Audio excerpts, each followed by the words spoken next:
My name is Sloan Elridge.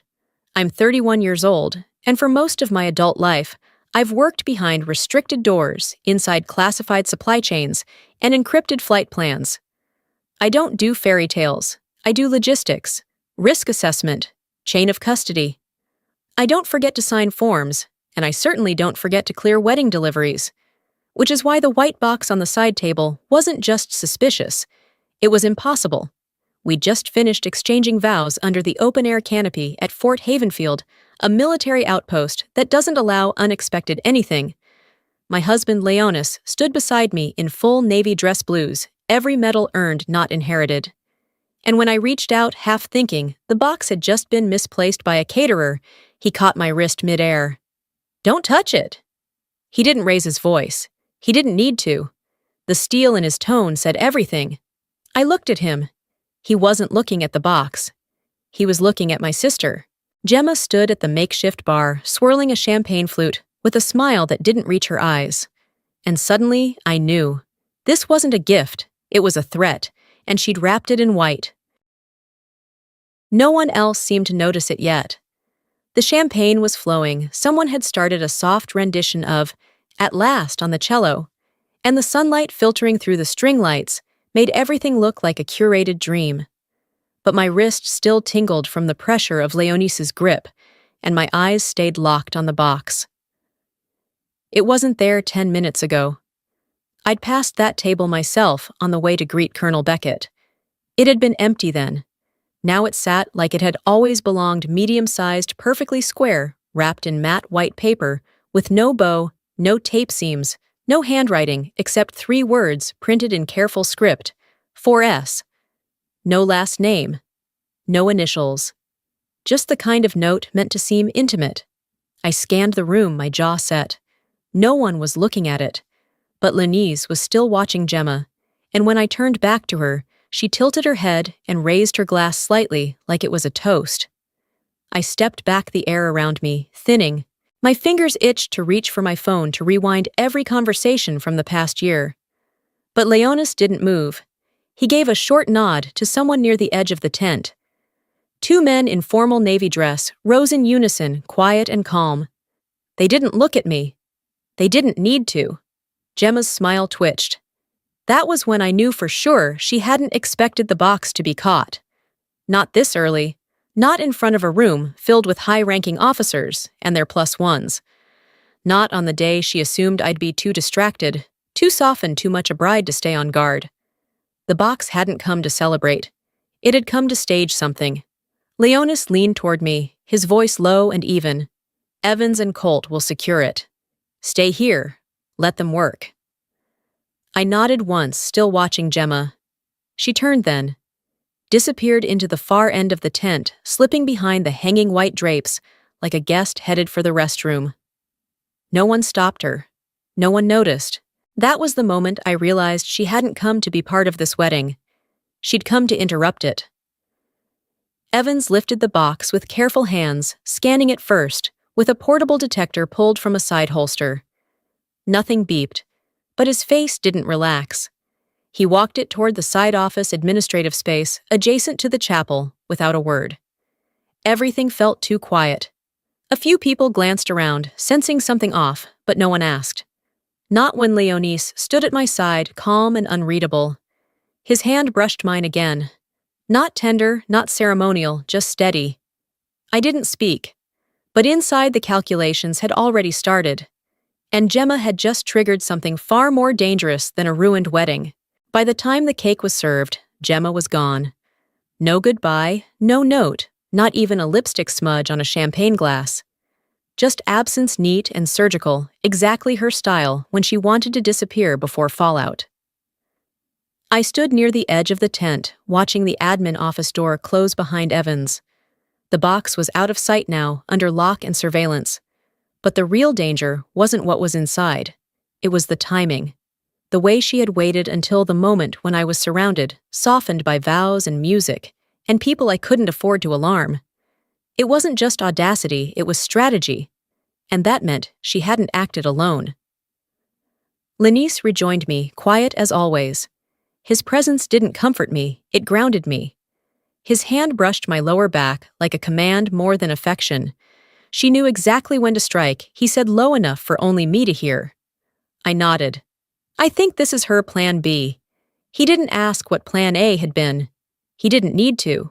4 months ago, Gemma had called in the middle of the night, sobbing her voice thick with guilt, or theater I still couldn't tell.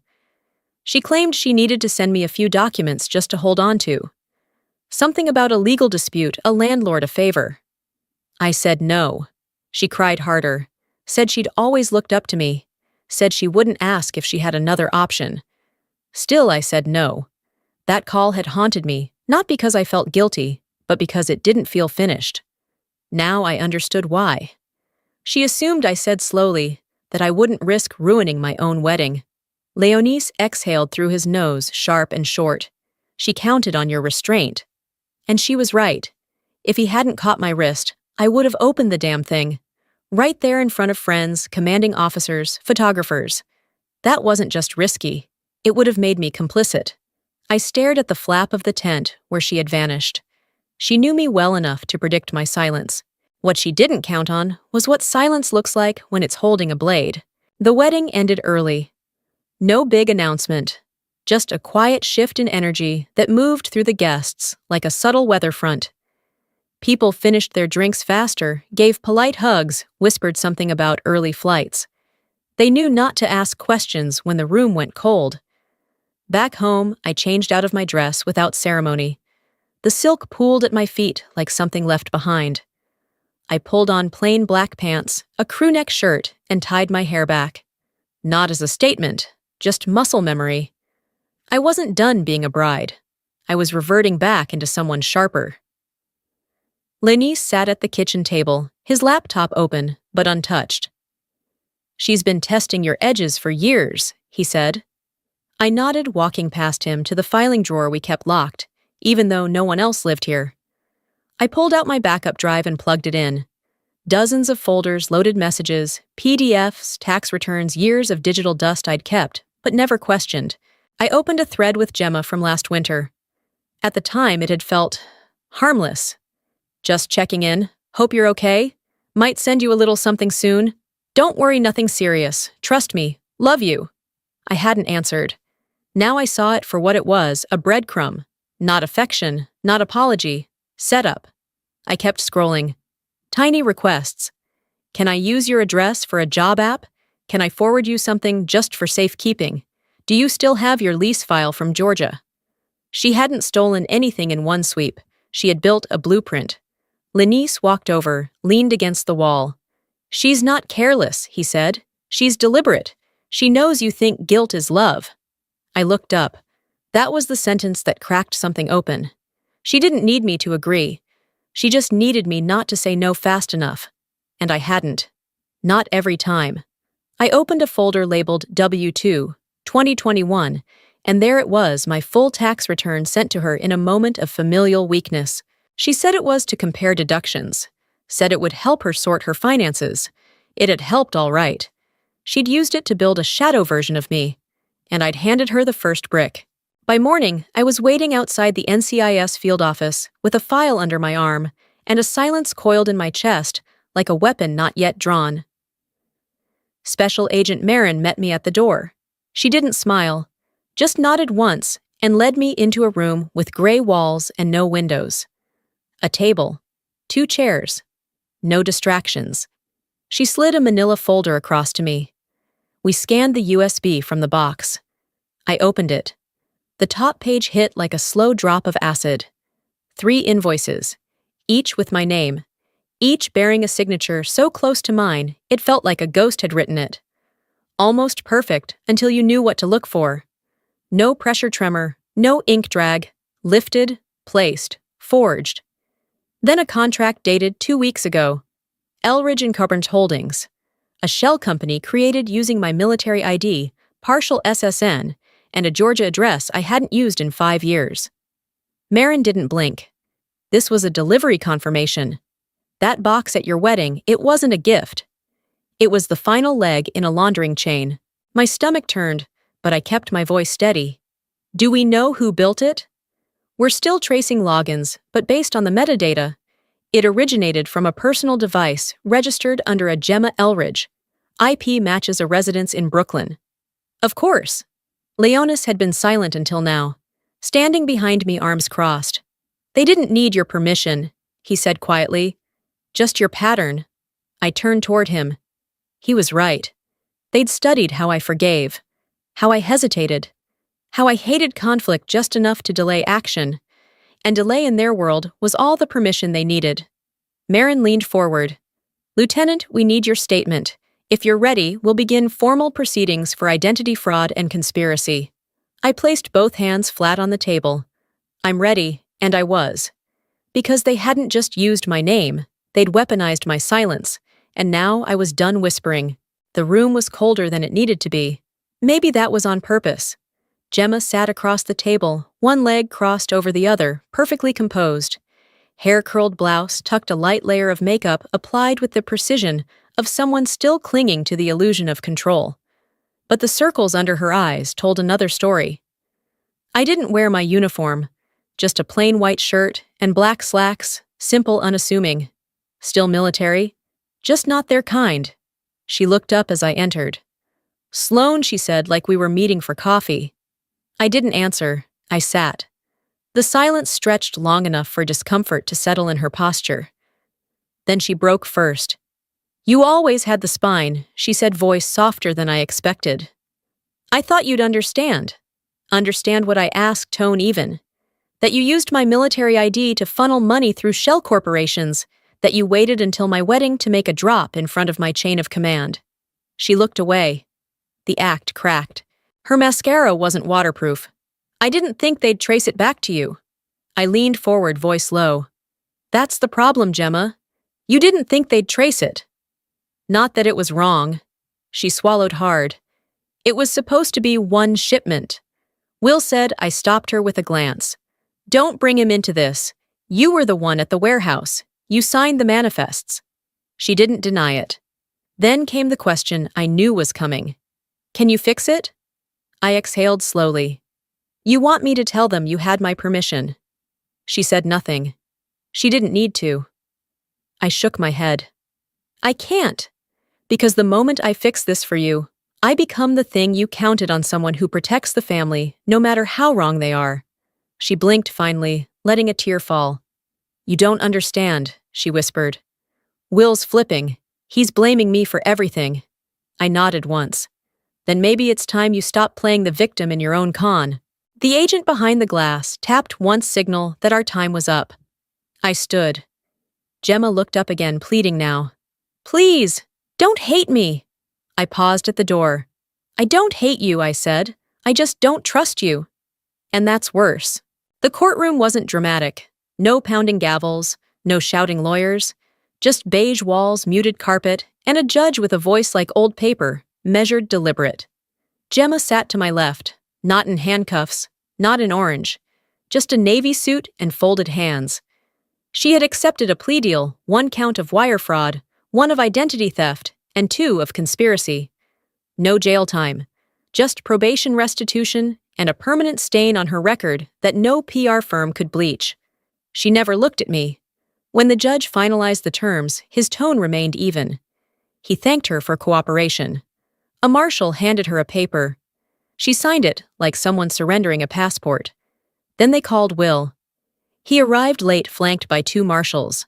Still smug, still overconfident, still convinced charm was a currency that hadn't collapsed.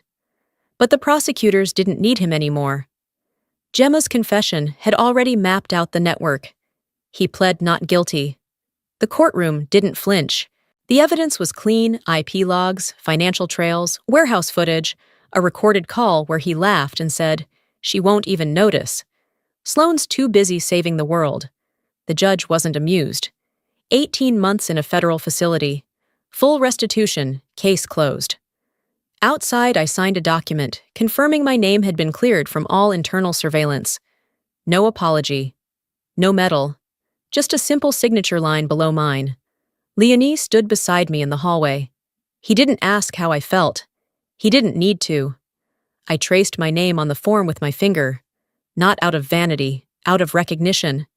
They'd tried to erase me behind my own signature. But I was still here. And now the system knew it too. A week after the sentencing, a letter arrived. Not an email, not a message. A real letter, heavy envelope cream stationery handwriting I recognized immediately. My mother's. I opened it in the kitchen, the same space where the box had once sat like a loaded question. The air smelled faintly of lemon cleaner and burnt espresso. The house was quiet. Inside, just a single page. We didn't know, but we let it happen. We saw the patterns, the favors, the way your name kept coming up in things that didn't feel right. And we chose not to ask questions. Because asking would have meant admitting we'd raised this. We thought love was believing the best in your sister. We see now we should have believed you. I don't expect forgiveness. But if it ever comes, we'll understand. No signature, just Mom. I read it once. Then again. And then I folded it carefully, placed it beside the coffee machine, and didn't respond. Not because I was angry, because for the first time, I didn't owe anyone an explanation. Later that afternoon, while reorganizing the spice cabinet, I found something tucked behind a loose panel. A card. Simple, cream-colored, looping script, for S. My chest tightened, but my hands were steady. I turned on the oven, slid the broiler tray out, laid the card flat inside. The flame didn't roar. It curled. Quiet, clean, like something that never belonged here to begin with. Lenise walked in a few minutes later, catching the faint trace of smoke. "You okay?" he asked, leaning against the doorframe. I wiped my hands on a towel, looked up, and said what I finally meant. "Not okay, just clear." He nodded, walked to me and kissed the side of my head. Clear is good, and it was. Because clarity doesn't erase betrayal, but it gives you back the map. 3 weeks later, the email came. No ceremony, no apology, just a cold header personnel status update. I opened it while sipping lukewarm coffee at the kitchen counter, expecting nothing. But there it was, 3 plain words that slid back into my life like a key turning in a long-forgotten lock. Status active consideration. Not cleared, not commended. Just considered again. And somehow that was enough.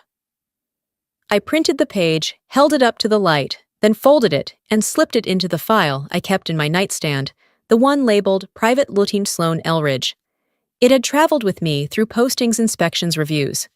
It held every page that proved I'd built a life with discipline, with integrity, with work no one ever saw.